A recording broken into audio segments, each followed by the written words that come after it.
이재명 대통령과 양국 기업, 협회, 정부 등 40여 명이 참석한 가운데 한 이탈리아 비즈니스 라운드테이블이 개최되었습니다. 한국경제인협회와 이탈리아 경제인연합회가 공동 주관한 동행사에 우리 측에서는 삼성전자, LS, 효성회장 등 14명의 기업인이 참석하였고, 이탈리아 측에서는 핑칸티에리, 애닐라이브 회장과 페라리 CEO 등 17명의 기업인이 참석했습니다.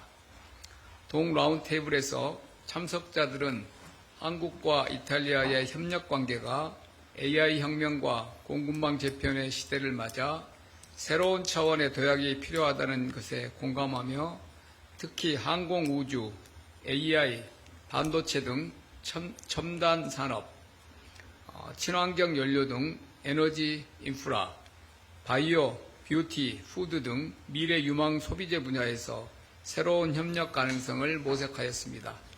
기업별로 주요 발언을 소개해드리겠습니다. 삼성전자는 이탈리아는 삼성에게 특별한 국가라면서 밀라노 가구쇼 등은 놀라운 영감의 원천이 됐으며 삼성의 칩 디자인 오피서도 이탈리아 출신이라고 밝혔습니다. 과학 강국인 이탈리아와 기술 혁신의 한국이 힘을 합치면 다양한 첨단 산업 분야에서 협력 확대가 가능할 것이라고 밝혔습니다. 현대자동차는 최초의 독자 모델인 포니의 디자인 협력에서 시작된 양국 간 협력이 미래 모빌리티와 전동화 분야의 전략적 협력으로 발전하고 있다고 소개했습니다. 네이버는 이탈리아가 독자적 AI 생태계 구축을 추진하는 것에 공감하며 AI와 디지털 플랫폼을 기반으로 이탈리아 디지털 생태계 발전에 기여하겠다는 계획을 밝혔습니다.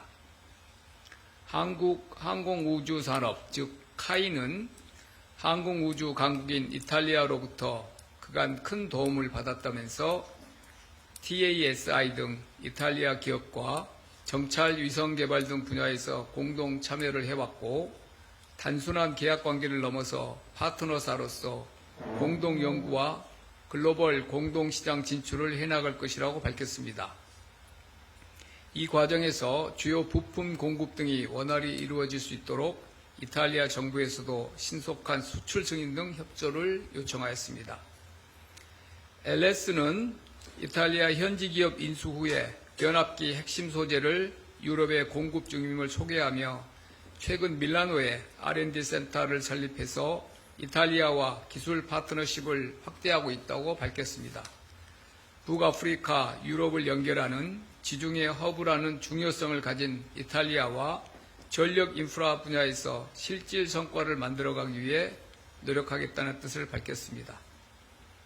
효성은 이탈리아가 한국과 여러 공통점을 가진다면서 패션, 금융업 등 다양한 이탈리아 기업과의 협력 사례를 소개하였습니다. 향후에도 친환경 소재, 에너지 인프라 등 분야에서 협력을 확대하여 양국 경제 발전에 기여하겠다는 포부를 밝혔습니다. LG화학은 글로벌 공급망이 불확실한 시기에 기존의 석유화학 기반 원료를 대체할 수 있는 대체 원료 확보가 매우 중요하다면서 이탈리아의 에너지 기업인 애니그룹과의 합작을 통해 바이오 나프타, 지속 가능 항공유 협력을 통해 친환경 에너지 전환의 대표적인 협력 사례를 만들어가고 있다고 소개하였습니다. HD 현대 건설기계는 EU산으로 한정했던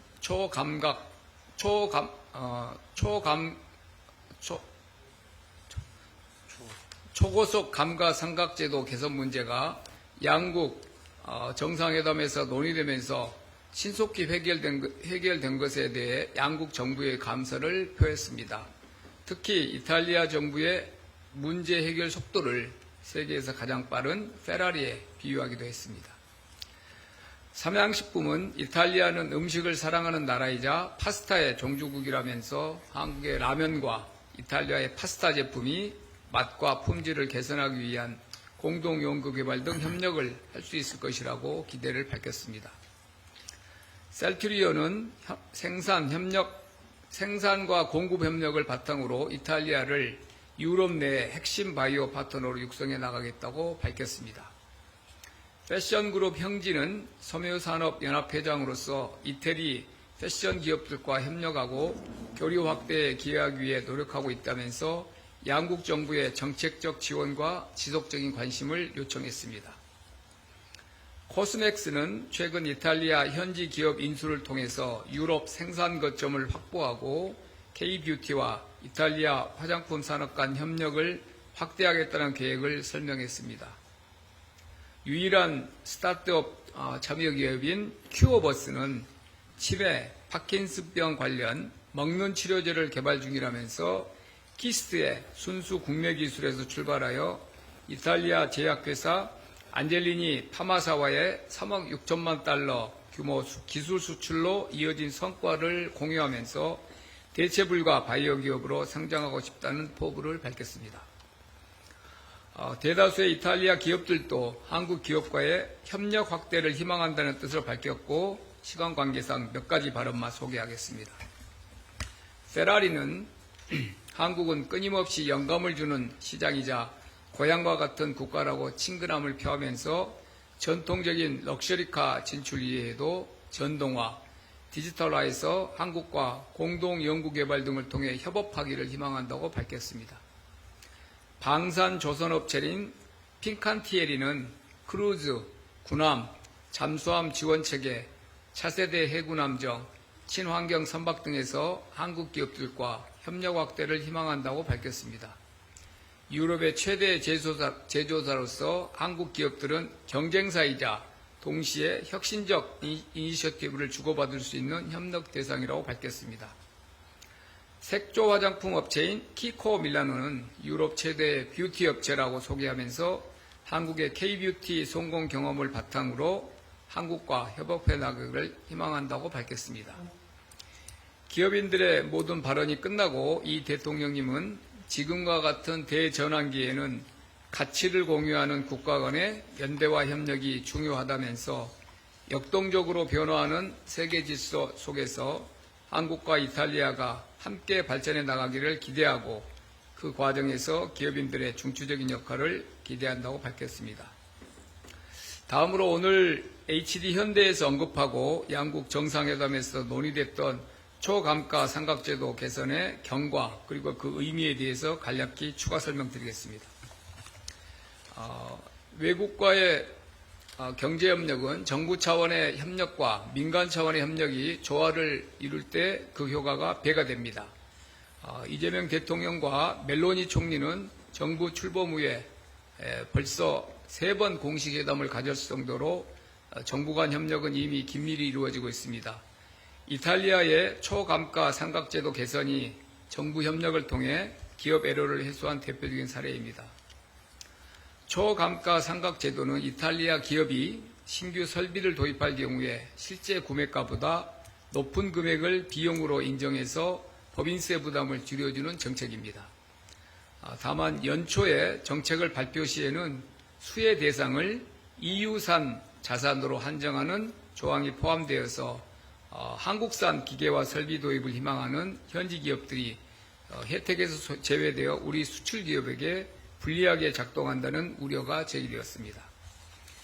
이에 지난 1월 서울에서 개최된 한 이탈리아 정상회담 계기에 의제로 올리기에는 매우 촉박한 상황이었음에도 불구하고 이재명 대통령께서 동사안을 직접 제기하셨습니다.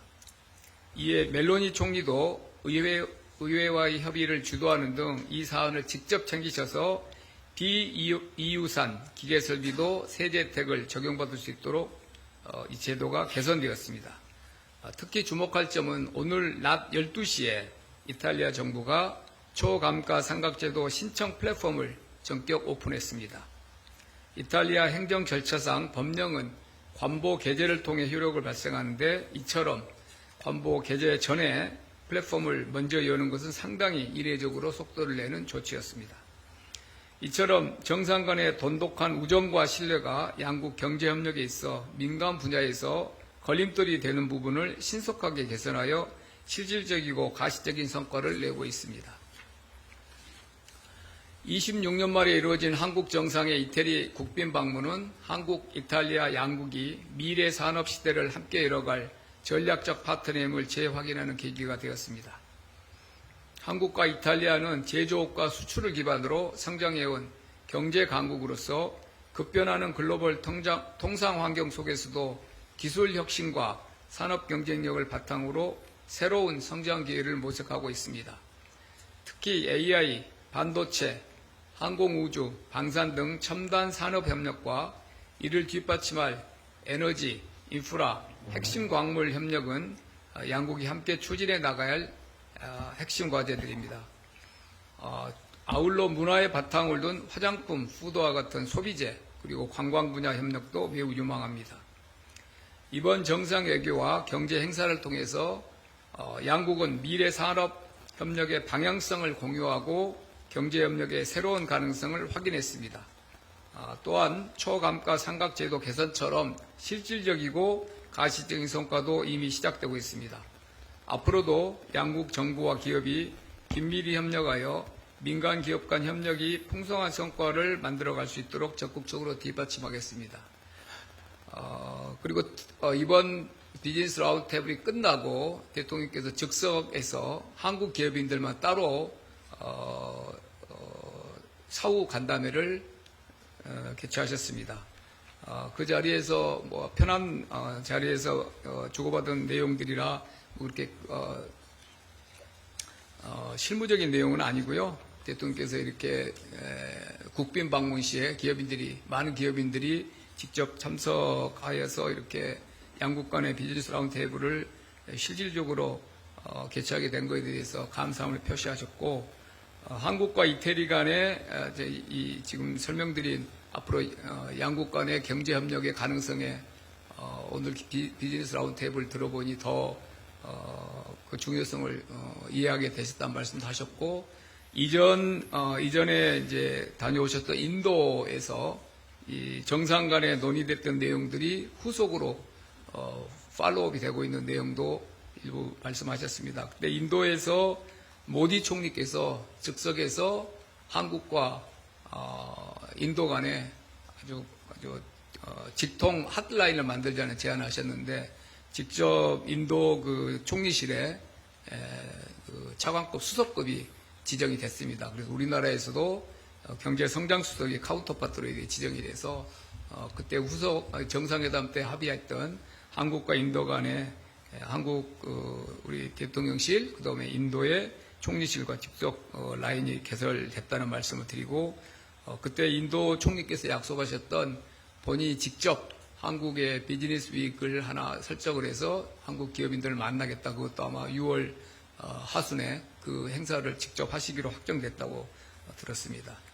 그리고 대통령께서 기업인들께 적극적으로 정부에 건의를 해달라 그런 말씀을 하셨고, 개별 부처가 좀 처리하기 어려운 그런 정책 건의 사항은 대통령 정책실로 직접 건의해달라는 말씀도 하셨습니다. 그리고 한 기업인이 이제 대통령께 이제 여기 이제 패션 제품을 좀 대통령이 한번 사용해 주시라 그런 이제 즉석 건의를 하셨는데, 대통령께서 이제 화답하신다기보다 외국의 정상들께 화장품 선물 같은 걸 많이 하시는데, 그때 우리나라에서 품질 좋고 그런 그 우수한 중소기업 제품들도 포함해서 일종의 홍보 효과를 가질 수 있으니까 그런 방안도 검토해보라고 정책실에 그리고 의전비서관실에 지시를 하셨습니다. 이상으로 오늘 BRT 주요 행사와 이후에 있었던 사후 즉석 환담의 내용까지 제가 간략히 보고드렸습니다.